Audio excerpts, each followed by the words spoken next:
Well, I saw him. He used to call it music from a third-rate ice show. That's right. Well, I saw him 2 years ago on a show. We were doing a show and he was on the show. And I actually pulled him. And I said, you don't remember us, do you? He went, no. Why should I? I said, yes. I said, because you was the rude man that slaughtered us and was so rude to us. We were the Tornadoes. We recorded Telstar. I said, oh, you've probably forgotten that, haven't you? And I said, but the thing is, I said, people still know us, but a lot of people don't remember you. And walked away. For just bringing things right up to date, in 1995, I actually rang David and asked him to attend a charity show. And he said, why on earth would I want to come to boring Bromley? Yeah, well, that was it, really. Yeah, well, there we go. Come, you know. That sums that man up, doesn't it? So there we go. He's a marvellous I mean, guy. Carl I do Denver, like David Jacobs. Well, Quite. Yes, so anyway. But anyhow, we were in Great Yarmouth, and we if you want to tell me about Chris Hutchins, what happened? Tell me. First of all, Alan, I always looked upon Alan as quite superior. He was a great musician. Oh, he's good. He's a very good musician. George, not quite good, and I looked upon that's very nice. favourably. Thank you very much. And Alan was quite sort of up there, you know. And he was, yeah, in fairness. Chris Hutchins from the New Musical Express rang me. I had just come down the seafront and I went into the administrative offices of the theatre to pick up the mail, and they said, oh, we've been looking for you, there's been a phone call for you, and he's ringing back. So I just had a cup of tea, waited a little while, and the phone rang, and it was Chris Hutchins from the New Musical Express. That's right. And he said, who am I speaking to? I said, Roger Laverne from the Tornadoes. He said, oh, Roger, I've been desperately trying to get in touch with somebody from the group. He said, you're number 12 in the charts. Oh, I went, yeah. I mean, I was a little old country boy. This was incredible, you know. Age and 20? I was so excited, you know. And he said, I'm going to come up, we're going to have a meeting. We did it at the Carlton Hotel, actually. We did, yeah. So I was just finishing my tea in the offices of the theatre. The phone rang again. Chris Hutchins. Roger, thank God you're still there. I made a mistake. You're not number 12, you're number 10. Wow. Yeah. God.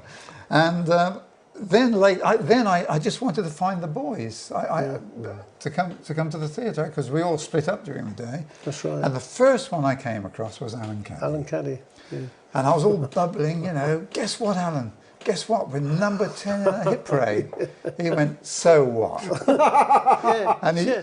That was Alan. That was Alan. And I think it was the following week that I was in the toilet, and also I get a knock on the door, and I said, Alan, look, do me a favour. I said, can't I go anywhere without getting disturbed? And he went, just thought I'd let you know. He said, have a look at this, and the subject on the door, and it was we were number 1. And that was the following week. And what did you say? Oh, I went, God. I went, what's number 1? He said, Telstar. He said, oh, and he didn't seem too phased about it, you know. And that was it. Suddenly we were number 1. Well, it's amazing. That's your second number 1 then. I put it down to the fact that he'd already had the fame with Johnny Kidd and the Pirates, so it was a bit of a, exactly. you know. So we were, you know, it was sort of like.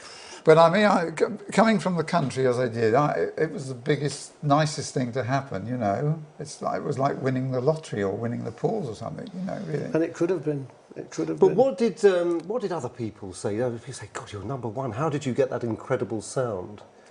Oh, yeah, I mean, we were asked many a time. I mean, God, you know, the thing with, how did we know? Because when we left the studio, I mean, we'd put all the basic stuff down. Yeah. But okay, admittedly, I don't think it was strong enough in some areas. Yeah. So whatever Joe was doing certainly made with it strong enough. With his studio boys and that, you know, and they put it together, and you heard the end thing, and it was wonderful, you know. When he sent me the, I mean, because I was asked, what did you think of it? I said, I never thought anything at the time because it wasn't finished. And then when he sent me the acetate of the finished art, I couldn't believe it. But I mean, no way in a million years would I ever have thought. Just shows what do I know? I mean, shaking all over. I never for 1 minute ever thought it'd get to number 1. I never even thought it'd get in the charts. You know, I was quite embarrassed actually playing on a record called Shaking All Over. I'm a musician. Well, actually, you know. when I first heard it, I remember us in a little dressing room across the road in Great Yarmouth, and we were playing this. Oh, that's was it a demo or something? Yeah, I had my little player, didn't I just couldn't see it. No. I think I dismissed it as Mickey Mouse music. You know, Alan called it Muffin the Mule music. I couldn't. I just could not see. It was so different. It was like. I mean, Sean Connery gave us a good plug. Yeah. When Dr. No came out, he actually said, I will never forget when the film was launched, Dr. No, because it was launched exactly the same time as Telstar by the Tornadoes. Yeah. And Maggie, of course. But of course, when it started going up the charts, I got to like it. Yeah. So none of you were that keen on it at the start. I suppose partly because it was so different. You weren't expecting that sound because you got all the rhythm, but the melody line. What he'd done with that melody line, he'd overdubbed it. He speeded everything. I put a very weak melody line on, which was overdubbed all over then, you know, to boost it up because we had to shoot off the grid. That's right, yeah. I mean, to be honest, there's so many people that come up to me and claim that they played on Telstar, and I can't believe it. You know, say, oh, I did the melody line. Somebody else said, oh, I did the melody. It's rubbish. You know. The only one that we know, like Roger said, well, after we'd left, was Jeff. Jeff Goddard, because the thing is, we hadn't got time. Roger had put the melody on for him to copy, basically, and that was the only one. You know. But Jeff was doing lots of stuff in the studio there all the time. Yeah, so, all the time, yeah. And so he was like we went back yeah. and took care of the Great Yarmouth, the shows and everything, and while we were there, stuff was being done in the studios, and that was it, you know. We went on tour the next year with Billy. Joe had signed a contract with Parnes that we would back Billy for the next autumn, for the next spring tour, like the January. Of course, suddenly we were #1 in the charts. And we were on stage backing Billy, and we were allowed to do Telstar. That was all we were allowed to do. The problem was we never even had our own spot. We had a real nightmare. I borrowed a claviolin from a pub. That's right, yeah. Which, literally, while we were playing, the claviolin would go out of tune. You're playing one note.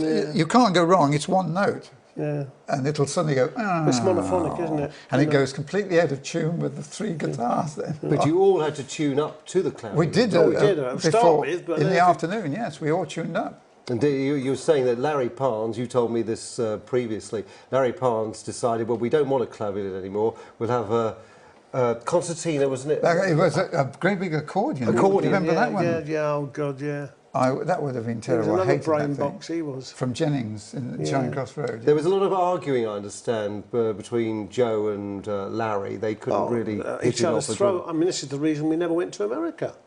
Because the thing is, obviously, Telstar was #1 in America as well, which we were the first British band ever to get #1 in America. Before the everybody else, just in case anybody was interested. Everybody else came second. Yeah. I'm quite proud of that. And what happened is, because we'd signed this contract to do this tour, Larry Parnes wouldn't let us out the contract unless we went to America with Billy Fury.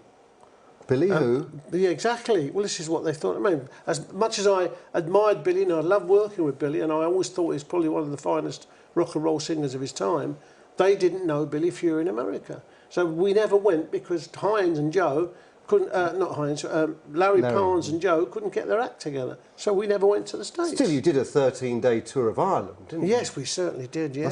I remember us having a standoff meeting with Parnes. We'd been rehearsing for Billy at the Roaring Twenties in Carnaby Street. That's right, yeah. And we rang Parnes to go and see if we could see him. He wouldn't even pay for the taxi to go. No, that's right. Wouldn't pay for anything. And when we got into Parnes' place in Great Cumberland Place, he had a clear desk apart from our contracts.